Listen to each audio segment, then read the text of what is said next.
여러분, 딱 8년 만에 대한민국 동네 술집의 절반이 사라졌습니다. 포장마차, 선술집 같은 곳들은 1년 사이에만 10곳 중 한 곳이 문을 닫으면서 전국에서 가장 빨리 사라지는 업종 1위에 올랐어요. 우리가 흔히 호프집이라고 부르는 곳들이 그 바로 뒤를 따랐고요. 밤이 되면 삼겹살 냄새와 잔 부딪히는 소리로 시끌벅적하던 그 골목들이 지금은 하나둘 불이 꺼지고 있습니다. 다들 이유는 뻔하다고 말합니다. 소주값이 6,000원, 7,000원까지 올랐는데 누가 술집을 가겠냐고요. 실제로 원가 550원짜리 소주를 식당에서 6,000원 받으니 비싸서 발끊었다는 말이 나올 만도 하죠. 그런데 여기 도무지 앞뒤가 안 맞는 숫자가 하나 있습니다. 술집은 이렇게 반토막이 났는데요. 정작 소주는 말이죠. 그 어느 때보다 잘 팔리고 있습니다. 네, 다시 들으셔도 됩니다. 술집은 죽어나가는데 소주 판매량은 오히려 늘었다. 값이 비싸서 안 마신다면서 소주는 더 팔린다는 거예요. 이게 대체 무슨 조화일까요? 바로 여기에 지금까지 아무도 제대로 말해주지 않은 진짜 이유가 숨어 있습니다. 소주값이 술집을 죽인 게 아니었어요. 진짜 범인은 따로 있었거든요. 그리고 그 정체를 아는 순간 여러분은 지난 몇 년간 우리 삶에서 조용히 벌어지고 있던 어떤 거대한 변화와 마주하게 되실 겁니다. 자, 그럼 그 이야기를 지금부터 하나씩 풀어보겠습니다. 이 이야기가 단순히 술집 몇 곳의 사정이 아니라는 걸 먼저 짚고 가야겠습니다. 지금 대한민국 자영업 전체가 벼랑 끝에 서 있거든요. 숫자 하나 보여드릴게요. 2024년 한 해 동안 문을 닫은 사업자가 몇 명이었는지 아세요? 무려 100만 8천여 명입니다. 우리나라에서 사업자 폐업 통계를 집계하기 시작한 게 1995년인데 그 이후로 폐업자 수가 100만 명을 넘어선 게 이때가 처음이었어요. IMF 외환위기 때도 코로나가 온 나라를 뒤덮었을 때도 이 정도는 아니었습니다. 말 그대로 역대 최악의 기록인 거죠. 이걸 좀 더 실감나게 바꿔볼까요? 하루는 86,400초입니다. 그런데 1년에 100만 명 넘게 문을 닫았다는 건 계산해보면 대략 30초에 한 곳씩 어딘가에 가게가 불을 끄고 셔터를 내렸다는 뜻이에요. 여러분이 이 영상을 보고 있는 지금 이 순간에도 어느 골목에선가 누군가의 가게가 조용히 사라지고 있다는 겁니다. 그런데 이 폐업의 물결 속에서도 유독 앞장서서 무너진 게 바로 술과 관련된 곳들이었어요. 앞서 말씀드린 간이주점과 호프집이 폐업률 1, 2위를 나란히 차지했죠. 여기에 노래방까지 얹어보면 그림이 더 선명해집니다. 우리 20대, 50대 형님들 젊었을 때 생각해보세요. 회식 끝나면 당연하다는 듯이 2차 가고 3차로 노래방 가서 목이 터져라 부르다 나오던 그 시절 말입니다. 그런데 그 노래방이 지금 어떻게 됐는지 아세요? 2016년만 해도 전국에 노래방이 3만 5천 개쯤 있었어요. 그런데 2020년에 3만 개 선이 무너지더니 최근 통계에서는 2만 6천 개 아래로 떨어졌습니다. 그러니까 8년 남짓한 사이에 노래방 넷 중 하나, 그러니까 25%가 이 세상에서 사라져버린 거예요. 밥값도 비싼데 이 차는 무슨 이라는 말이 괜히 나온 게 아닙니다. 자, 그런데 아까 인트로에서 제가 던진 그 이상한 숫자 기억나시죠? 술집은 반토막이 났는데 소주는 더 잘 팔린다는 그 이야기. 그 미스터리를 풀기 전에 우리가 반드시 짚고 넘어가야 할 게 하나 있습니다. 바로 그 말 많은 6,000원짜리 소주의 정체예요. 그 6,000원짜리 소주, 원래 원가가 얼마인지 아세요? 놀라지 마세요. 소주 한 병을 공장에서 만드는데 드는 제조 원가는 대략 550원 안팎입니다. 500원짜리 동전 하나 조금 넘는 돈이에요. 이게 도매상을 거치고 유통마진이 붙어서 식당에 들어올 때쯤이면 대략 1,200원에서 1,500원 정도가 됩니다. 그런데 이걸 식당에서 우리한테 팔 때는 6,000원을 받는 거죠. 자, 그럼 여기서 궁금해지지 않으세요? 그 차액, 그러니까 4,000원이 넘는 그 돈은 다 어디로 가는 걸까요? 바로 여기에 우리가 놓치고 있던 첫 번째 진실이 숨어 있습니다. 사람들은 흔히 소주 회사가 값을 올려서 식당 소주가 비싸졌다고 생각해요. 그런데 실제로 벌어진 일을 들여다보면 좀 이상합니다. 소주 회사가 공장 출고가를 올린 폭은 한 병당 겨우 80원 남짓이었어요. 커피 한 잔 값도 안 되는, 정말 얼마 안 되는 인상이었죠. 그런데 정작 식당에서는 그 80원 인상을 핑계 삼아 소주값을 한 번에 500원, 1,000원씩 올려버린 겁니다. 출고가는 80원 올랐는데 판매가는 그 10배 넘게 뛴 거예요. 그럼 식당 사장님들이 다 나쁜 사람이라서 그랬을까요? 그건 또 아닙니다. 여기서 우리가 저 사진 속 사장님의 입장이 되어볼 필요가 있어요. 생각해보세요. 소주값만 오른 게 아니거든요. 삼겹살 원가가 올랐고, 채소값이 올랐고, 가게에서 일하는 직원 인건비가 올랐고, 여름이면 에어컨 트느라 전기요금이 올랐고, 무엇보다 다달이 나가는 임대료가 무섭게 올랐습니다. 이 모든 비용이 사방에서 사장님 목을 조여오는데 정작 손님은 갈수록 줄어들어요. 그러니 사장님 입장에서는 어디선가 마진을 남겨야 가게 문을 유지할 수 있는데 그 총대를 소주가 대신 맨 겁니다. 술은 원가가 워낙 싸니까 여기서 남기는 수밖에 없었던 거예요. 그러니까 6,000원짜리 소주는요, 사장님이 폭리를 취해서가 아니라 사방에서 오른 비용을 버텨내기 위한 일종의 눈물의 방어선이었던 셈입니다.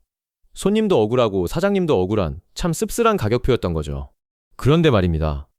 바로 여기서부터가 진짜 이야기의 시작이에요.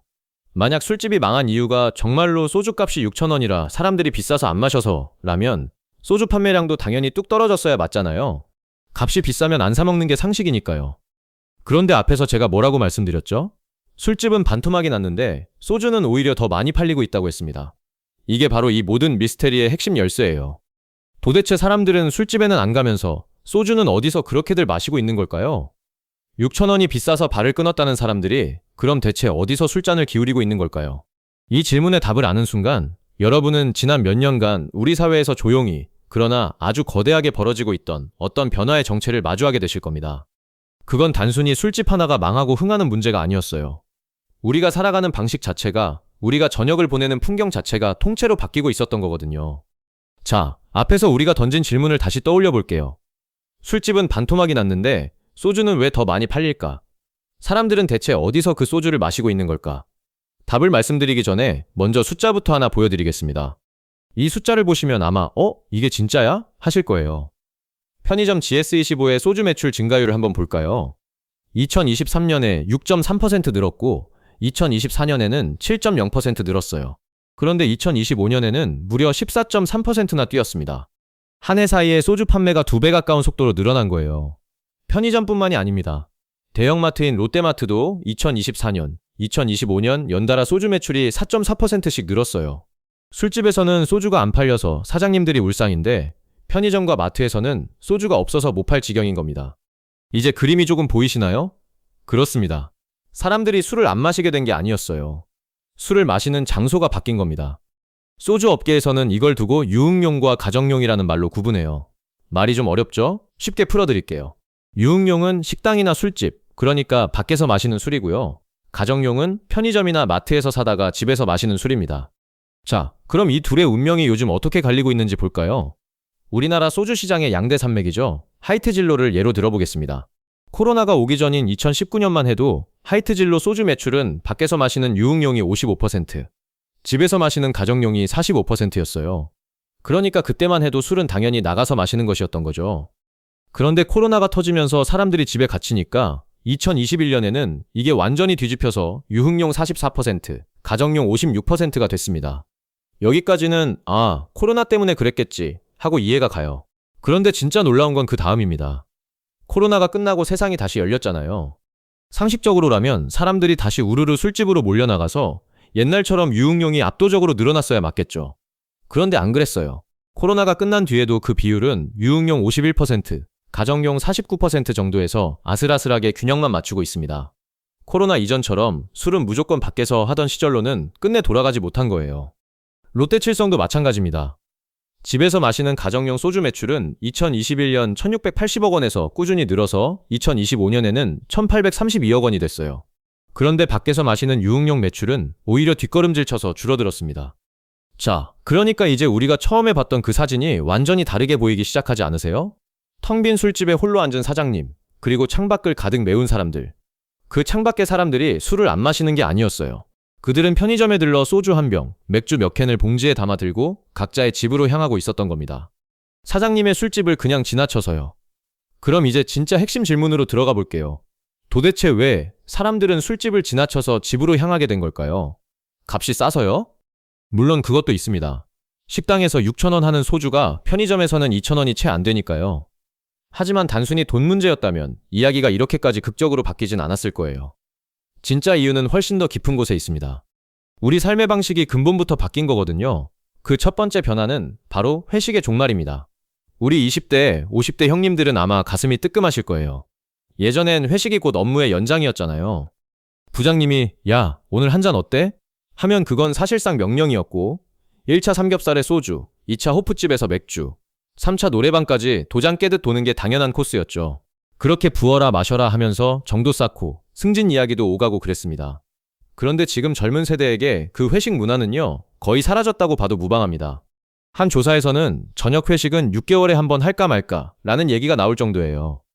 요즘은 회식을 하더라도 술 없이 점심에 맛있는 거 먹고 끝내거나 저녁에 하더라도 1차에서 깔끔하게 마무리하는 게 대세가 됐습니다. 부어라 마셔라 강요하는 분위기 자체가 사회적으로 눈총받는 시대가 된 거예요. 회식이 사라졌다는 건 곧 술집으로 우르르 몰려가던 그 거대한 손님 무리가 통째로 증발했다는 뜻입니다. 저 사진 속 술집의 텅 빈 테이블들이 바로 그 사라진 회식 손님들의 빈자리인 거죠. 두 번째 변화는 젊은 세대가 아예 술 자체를 예전만큼 마시지 않는다는 겁니다. 요즘 2030 사이에서는 소버 라이프라는 말이 유행이에요. 영어 소버가 술에 취하지 않은 맑은 정신에라는 뜻이거든요. 그러니까 굳이 술에 취하지 않고 맑은 정신으로 사는 삶을 추구한다는 겁니다. 예전엔 술 잘 마시는 게 사회생활 능력이고 남자다움의 상징처럼 여겨지기도 했는데 요즘 젊은 친구들은 오히려 왜 굳이 몸에 안 좋은 걸 억지로 마셔? 하고 생각해요. 건강을 챙기는 게 멋진 거고 취해서 다음날 망가지는 걸 촌스럽게 여기는 분위기가 생긴 거죠. 숫자로도 딱 나옵니다.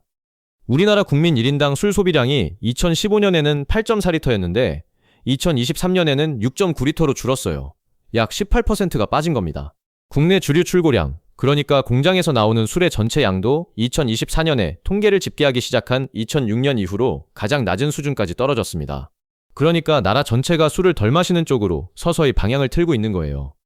그리고 세 번째, 이게 어쩌면 가장 현실적인 이유일 텐데요. 바로 술을 마시는데 드는 진짜 비용 때문입니다. 한 소비자학과 교수님이 이걸 아주 예리하게 짚었어요. 요즘 사람들은 술값만 계산하는 게 아니라는 거예요. 술을 마시러 밖에 나가면요, 우선 술값 자체가 비싸죠. 거기에 오가는 이동시간이 들고, 차 두고 왔으면 대리운전 비용이 들고, 다음날 아침에 숙취로 고생하면서 날려버리는 시간과 컨디션까지 이 모든 걸 다 더해야 진짜 비용이라는 겁니다. 특히 음주운전 단속과 처벌이 예전과 비교도 안 되게 강해지면서 술 한잔 하려면 무조건 대리운전을 불러야 하는데 그 비용도 만만치가 않죠. 그러니까 젊은 세대는 계산기를 두드려 본 거예요. 이렇게 총비용은 잔뜩 드는데 그래서 내가 얻는 게 뭐지? 그냥 스트레스만 더 쌓이는데? 하고 말이죠. 그 교수님 표현을 빌리자면 밖에서 마시는 술은 총비용은 큰데 효용은 낮다고 느끼는 사람이 많아졌다는 겁니다. 반면에 편의점에서 소주 한 병, 마트에서 안주거리 좀 사다가 편한 옷 입고 소파에 앉아 넷플릭스 틀어놓고 마시면요, 돈도 훨씬 적게 들고 눈치 볼 사람도 없고 취하면 그냥 그 자리에 누우면 됩니다. 대리운전도 숙취 걱정도 없죠. 자, 이렇게 세 가지 변화를 쭉 늘어놓고 보니 어떠세요? 이제 그 텅 빈 술집이 왜 텅 비었는지 그림이 완전히 그려지시죠? 소주값 6,000원은요, 사실 술집이 무너진 원인이라기보다는 이 모든 변화가 겹쳐서 나타난 결과에 가까웠던 겁니다. 손님이 줄어드니까 사장님은 남은 손님한테라도 마진을 남기려고 소주값을 올릴 수밖에 없었고, 그 비싼 소주값을 본 손님은 이럴 바엔 편의점에서 사서 집에서 마시지 하면서 발길을 끊고, 그러면 손님이 더 줄어서 사장님은 값을 더 올리고, 이게 바로 술집을 죽음으로 몰아넣은 악순환의 고리였던 거예요. 그러니까 6,000원 소주 보고 발 끊었다는 그 말은 절반만 맞는 얘기였습니다. 진짜로는요, 우리가 저녁을 보내는 방식이, 사람을 만나는 방식이, 스트레스를 푸는 방식이 통째로 바뀌어버린 거였어요. 소주값은 그 거대한 변화의 물결 위에 떠있던 작은 조각 하나에 불과했던 거죠. 그런데 여기서 한 가지 더 생각해 볼 게 있습니다. 이 변화가 정말 술집에서만 벌어지고 있는 일일까요? 혹시 이건 술집을 넘어서 우리 사회 전체가 어떤 거대한 방향으로 떠밀려가고 있다는 신호는 아닐까요? 앞에서 우리는 술집이 무너진 진짜 이유를 파헤쳐봤습니다. 회식이 사라지고 젊은 세대가 술을 멀리하고 사람들이 집으로 향하면서 벌어진 일이었죠. 그런데 마지막으로 제가 꼭 하나 짚어드리고 싶은 게 있어요. 이게 정말 술집만의 이야기냐는 겁니다. 한번 눈을 크게 뜨고 주변을 둘러보세요. 아까 그 국세청 통계 있잖아요. 폐업률이 가장 높은 업종들을 쭉 나열해보면 1위 간이주점, 2위 호프집 다음에 뭐가 오는지 아세요? 3위가 독서실이고 4위가 PC방이었습니다. 그리고 조금 더 내려가면 신발가게, 화장품가게, 옷가게 같은 오프라인 매장들이 줄줄이 이름을 올렸어요. 자, 이걸 가만히 들여다보면 어떤 공통점이 보이지 않으세요? 술집, 노래방, PC방, 독서실. 이건 다 우리가 어딘가로 나가야만 할 수 있던 일들입니다. 술 마시러 술집 가고, 노래 부르러 노래방 가고, 게임하러 PC방 가고, 공부하러 독서실 가고요. 그런데 지금 이 모든 게 한꺼번에 무너지고 있어요. 왜냐고요? 그 모든 게 이제 집 안에서 다 되기 때문입니다. 한 전문가는 이걸 아주 인상적인 말로 표현했어요. 사람들이 술을 안 마시고, 노래를 안 부르고, 게임을 안 하고, 공부를 안 하는 게 아니라는 겁니다. 그 모든 소비의 기능이 집 안으로 빨려 들어갔다는 거예요. 술은 편의점에서 사다가 집에서 마시고, 노래는 휴대폰 노래방 앱으로 부르고, 게임은 집에 있는 PC나 콘솔로 하고, 공부는 인터넷 강의로 하고, 영화는 넷플릭스로 보고, 옷은 온라인 쇼핑몰에서 리뷰 보고 사는 겁니다. 굳이 밖에 나갈 이유가 하나둘씩 사라진 거죠. 생각해보면 참 상징적입니다. 우리 세대가 젊었을 땐 저녁이 되면 도시의 골목골목이 살아났어요. 삼겹살 굽는 냄새, 잔 부딪히는 소리, 노래방에서 흘러나오는 흘러간 유행가, 그 왁자지껄한 소음이 곧 사람 사는 동네의 풍경이었잖아요. 퇴근길에 동료들과 한 잔 기울이며 상사 욕도 하고 속상한 일 털어놓고 그러다 정도 쌓이고 그랬죠. 그 술 한 잔이 단순히 알코올이 아니라 사람과 사람을 이어주는 끈 같은 거였습니다. 그런데 지금은요, 그 끈이 조금씩 느슨해지고 있는 것 같아요. 각자 자기 집에서, 자기만의 공간에서 자기가 좋아하는 걸 보면서 혼자 잔을 기울입니다. 편하죠. 돈도 적게 들고 눈치 볼 것도 없고요. 그런데 그 편안함 뒤에서 우리는 어쩌면 서로 부대끼며 살아가던 어떤 온기 같은 걸 조금씩 잃어가고 있는지도 모르겠습니다. 물론 이걸 무조건 나쁘다고만 할 수는 없어요. 강요된 회식에 시달리지 않아도 되고, 원치 않는 술자리에서 억지로 잔을 비우지 않아도 되고, 건강을 더 챙길 수 있게 된 건 분명히 좋은 변화니까요. 시대가 바뀌면 사람들이 살아가는 방식도 바뀌는 게 당연한 거고, 그 흐름을 억지로 되돌릴 수도 없는 노릇입니다. 세상은 원래 그렇게 흘러가는 거죠. 다만 그 거대한 변화의 물결 속에서 소리 없이 떠밀려 나가는 사람들이 있다는 걸 우리가 잊지 않았으면 좋겠어요.